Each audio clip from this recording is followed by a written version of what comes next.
আমি যদি কুফায় যাই, তারা যদি আমাকে খলিফা বানায়, তাহলে মক্কার লোকজন তারা আমার হাতে বায়াত গ্রহণ করবে, মদিনার লোকজন তারা আমার হাতে বায়াত গ্রহণ করবে এবং খেলাফত অত্যন্ত সুন্দরভাবে পরিচালিত হবে। আর এই শহরগুলো, প্রধান প্রধান শহর যেগুলো আছে, এই শহরের লোকজন যখন আমার হাতে বায়াত গ্রহণ করবে, তখন ইয়াজিদ অটোমেটিক আউট হয়ে যাবে, ইসলামী খেলাফত সুসংহত হবে। আমরা সকলেই জানি নবী করিম সাল্লাল্লাহু আলাইহি সাল্লামের নাতি হযরত হুসাইন রাদিয়াল্লাহু তাআলা আনহু, তিনি কারবালার প্রান্তরে ইয়াজিদ বাহিনীর বিরুদ্ধে জিহাদ করে শহীদ হয়েছিলেন। সেই ইতিহাস আমি বিগত বছরগুলোতে আপনাদের সামনে আলোচনা করেছি। আপনারা অনেক বইপত্র পড়েছেন, ইতিহাস আপনারা সবাই জানেন। কিন্তু আমরা অত্যন্ত উদ্বেগের সাথে লক্ষ্য করছি, আমাদের কিছু ভাই যারা নিজেদেরকে আশেকে রসুল দাবি করেন, আশেকে আহলে বাইত দাবি করেন, তারা এই ঘটনাকে বিকৃত করে এমনভাবে লোকদের সামনে উপস্থাপন করছেন, এমন এমন অবান্তর দাবি তারা করছেন যেগুলো মুসলিম সমাজকে বিভ্রান্তির দিকে নিয়ে যাচ্ছে। এ ধরনের একটা দাবি হলো যে হযরত হুসাইন রাদিয়াল্লাহু তাআলা আনহু তিনি ইয়াজিদের দুঃশাসনের বিরুদ্ধে জিহাদে নেমেছিলেন। তিনি রাজতন্ত্রকে উৎখাত করার জন্য সশস্ত্র সংগ্রাম শুরু করেছিলেন, সশস্ত্র লড়াইয়ের ডাক দিয়েছিলেন। এই দাবি এটা একেবারেই ভ্রান্তিমূলক। এই দাবির কোনো ধরনের কোনো সত্যতা নাই। ইয়াজিদ ক্ষমতা গ্রহণ করার অল্প কিছুদিন পরেই এই ঘটনা ঘটেছিল। ইয়াজিদ তখনও পর্যন্ত বড় ধরনের জালেম হিসাবে সমাজে প্রসিদ্ধি লাভ করে নাই। সে বহু অপকর্ম করেছে, কিন্তু তখনও পর্যন্ত সে এগুলো করে সেরেছিল না। এবং তার রাজতন্ত্রের বিরুদ্ধে হযরত হুসাইন তিনি জিহাদেও নামেন নাই।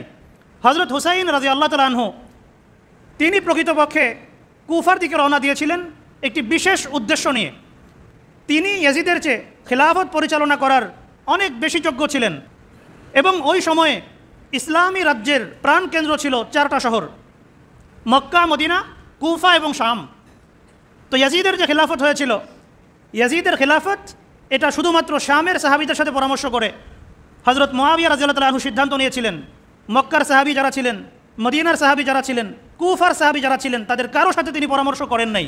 কেবলমাত্র শামের সাহাবীদের সাথে, শামে বসবাসরত তাবেঈদের সাথে পরামর্শ করে তিনি সিদ্ধান্ত নিয়েছিলেন। এবং এই সিদ্ধান্ত কতটুকু সঠিক ছিল বা ভুল ছিল সেটা তো আমাদের সামনে আছে। মানুষ ভুল করতে পারে।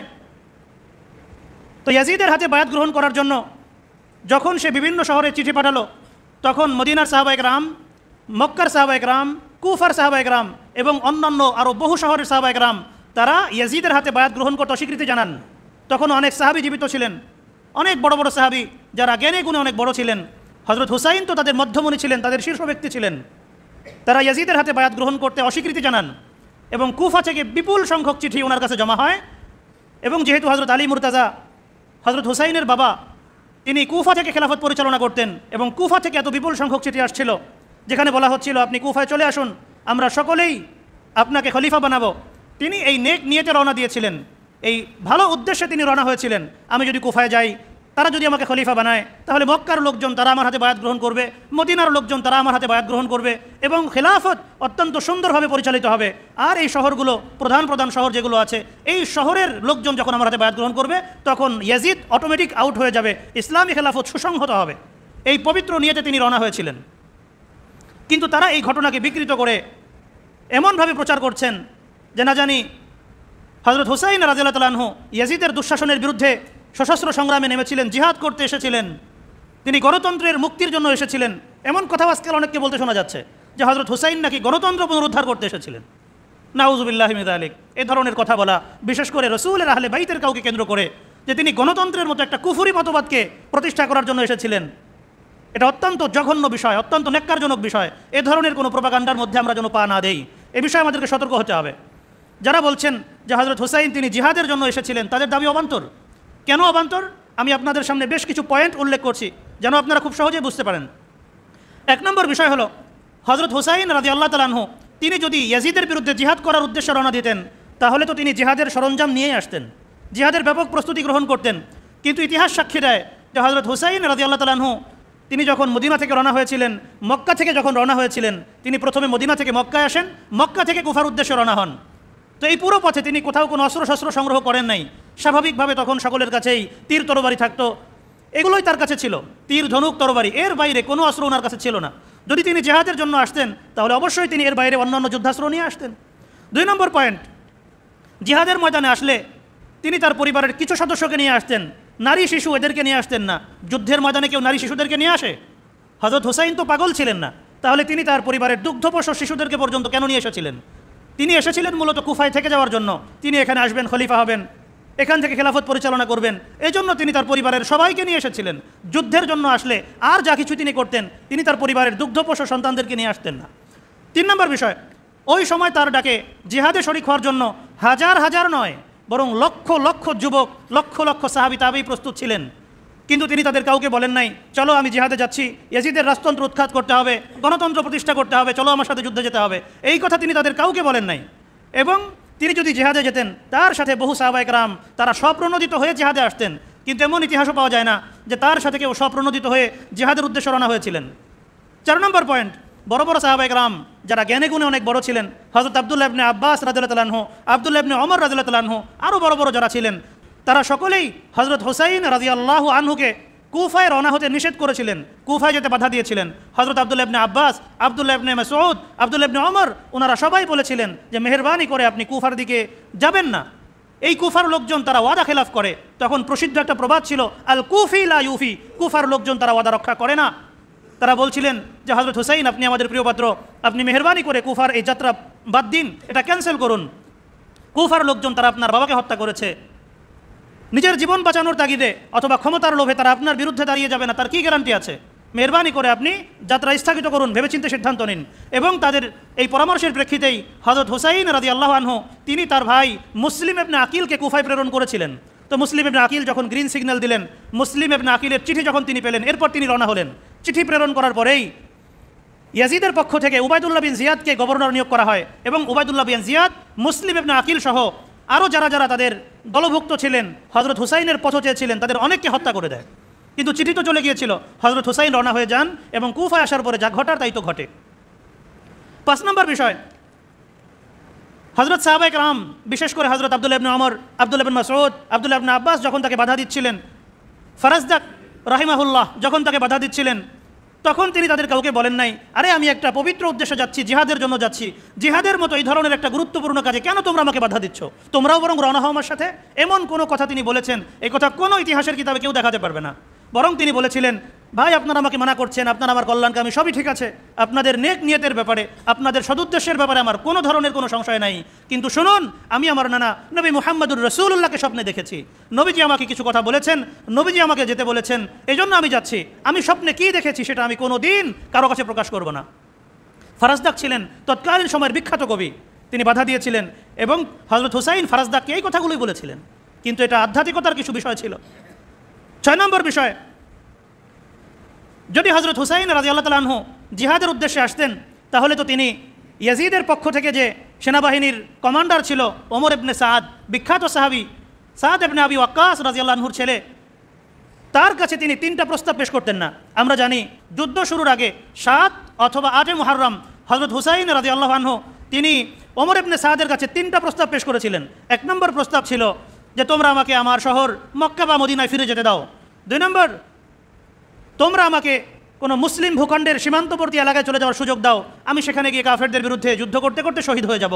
3 নম্বর প্রস্তাব, তোমরা যে ইয়াজিদের নির্দেশ আমার গতিপথ রোধ করেছো, সেই ইয়াজিদের কাছে আমাকে নিয়ে চলো, আমি তার সাথে সরাসরি কথা বলি।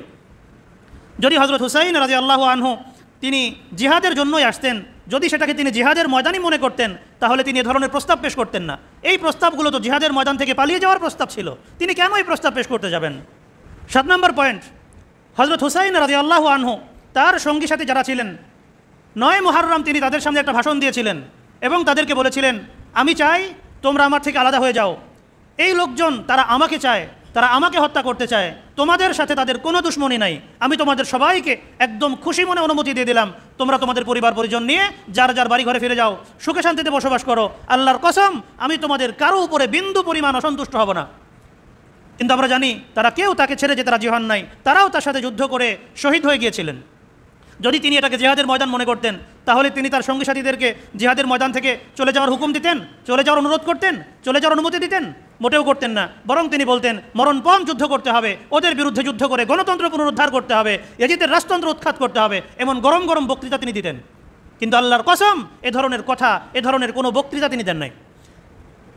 8 নম্বর বিষয়, যদি হযরত হুসাইন এটাকে জিহাদ মনে করতেন, যদি জিহাদ তার লক্ষ্য হতো, তাহলে যুদ্ধ শুরুর আগ মুহূর্তে 10 মুহররম যুদ্ধ শুরুর আগে তিনি ওমর ইবনে সাদ, শিমার ইবনে দিল জাওশান এবং তাদের আরও যারা সাঙ্গপাঙ্গ ছিল তাদেরকে উদ্দেশ্য করে দীর্ঘ ভাষণ দিতেন না। আমরা জানি ইতিহাসের সবগুলো কিতাবে লেখা আছে হযরত হুসাইন দীর্ঘ ভাষণ দিয়েছিলেন। তখন তিনি নবী করিম সাল্লাল্লাহু আলাইহি সাল্লামের বহু হাদিস তাদেরকে শুনিয়েছিলেন, কোরআনের বহু আয়াত তেলাওয়াত করে শুনিয়েছিলেন, আহলে বাইতের বহু ফজিলতের কথা বলেছিলেন, তার নিজের বহু ফজিলতের কথা বলেছিলেন যে তোমরা ভেবে দেখো আজকে যদি তোমরা আমাকে হত্যা করো তাহলে তোমরা আমার নানা নবী মুহাম্মদুর রাসূলুল্লাহর সামনে কোন মুখে গিয়ে দাঁড়াবা।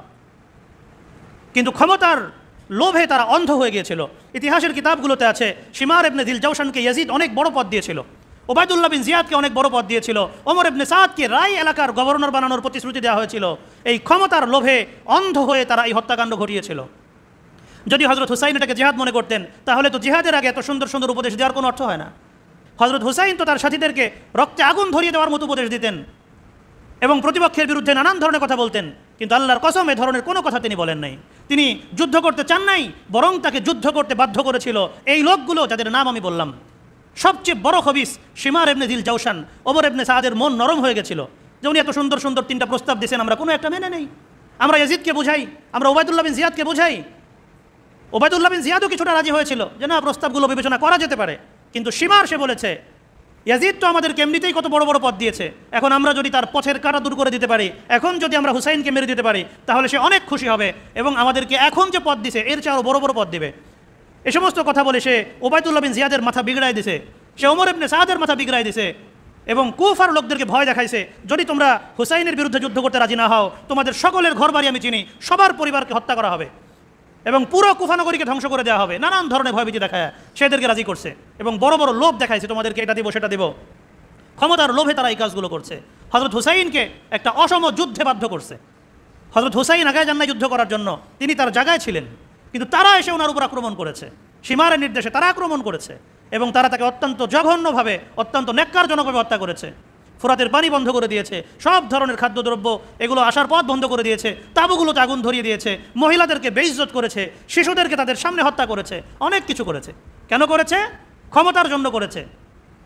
এই লোকগুলোও তো নবী করিম সাল্লাল্লাহু আলাইহি সাল্লামের নামে কালেমা পড়ে মুসলমান হয়েছে, তারা তো নবীজির শাফাতের আশা করতো, কিন্তু ক্ষমতার লোভে এরা অন্ধ হয়ে গেছিল। এই জন্য দোস্ত মোহতারাম, ক্ষমতার লোভ বড় ভয়ঙ্কর জিনিস। এখন যদি আমরা দেখি, দেখবেন এই যে আরব দেশগুলো, ফিলিস্তিন তো আরব দেশগুলোর ভিতরে অবস্থিত, চতুর্দিকে আরব দেশ, সব দিকে আরব আর আরব, এতগুলো মুসলিম দেশ, 200 কোটি মুসলিম পৃথিবীতে, 57টা মুসলিম দেশ, আরব কান্ট্রিতে কতগুলো দেশ, 30টার উপরে দেশ, সবাই চুপ করে আছে কেন? ওই যে কারবালার যে ঘটনা ঘটেছিল, এখানে তো সে একই ঘটনা, একই তো অবস্থা। তখন ক্ষমতার দম্ভে, ক্ষমতার লোভে এরা অন্ধ হয়েছিল, আরবের লোকজন এখন ক্ষমতার লোভেই তো অন্ধ হয়েছে। তাদের সামনে এত কিছু ঘটতেছে। ইসরায়েল তো একই পথে ফিলিস্তিনিদেরকে মারতেছে। ওরা ফোরাতের পানি বন্ধ করেছিল, এরা যাবতীয় ত্রাণ সামগ্রী প্রবেশের পথ বন্ধ করে দিয়েছে।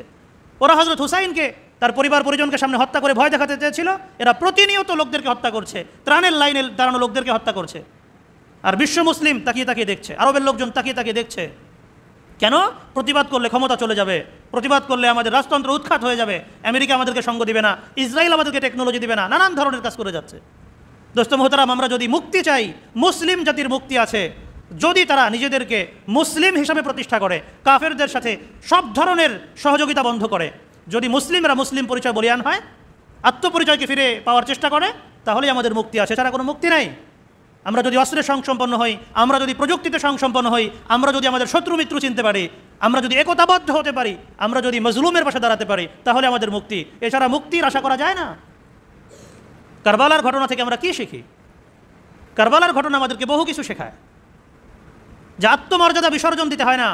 হযরত হুসাইন তিনি আত্মমর্যাদা বিসর্জন দেন নাই, তিনি চাইলে তো অপমানজনকভাবে তাদের সাথে সন্ধি চুক্তিতে আসতে পারতেন, কিন্তু তিনি আসেন নাই। এই যে ফিলিস্তিনিরা, ওরাই আসল মুসলিম, এতদিন ধরে যুদ্ধ চালিয়ে যাচ্ছে, কিন্তু ইসরায়েলের সামনে মাথা নত করছে না, চালিয়ে যাচ্ছে। কারবালা শিক্ষাকে তারা ধারণ করেছে, কিন্তু আফসোস আমরা ধারণ করতে পারি নাই। আল্লাহ রাব্বুল আলামিন আমাদের সবাইকে সহিহ বুঝ দান করেন। আমরা এখানে আছি, আমরা হয়তো তাদের জন্য খুব বেশি কিছু করতে পারবো না, কিন্তু আমরা যেন তাদেরকে আমাদের তাহাজ্জুদে না ভুলি, আমরা যেন তাদের জন্য রোজা রেখে রেখে দোয়া করতে থাকি, কোরআন তেলাওয়াত করে করে দোয়া করতে থাকি। এই যে কারবালা দিবস আসতেছে, হাল জামানার কারবালা তো গাজ্জা, ওটা হাল জামানার কারবালা হয়ে আছে আমাদের চোখের সামনে। আমরা অন্তত তাদেরকে দোয়ায় যেন স্মরণ রাখি। ইসরায়েলি পণ্য যেগুলো আছে, ইসরায়েলের দোসর যারা, তাদের পণ্য যেগুলো আছে, আমরা যেন সেগুলোকে বর্জন করি। আল্লাহ রাব্বুল আলামিন আমাদেরকে তৌফিক দান করেন।